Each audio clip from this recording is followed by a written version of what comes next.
This is a very short supplemental video for the passenger side.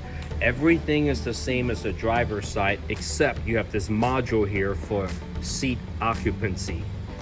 So just undo these two Torx screws and separate the module from the bracket, and we will zip tie secure the module to the bottom of the seat.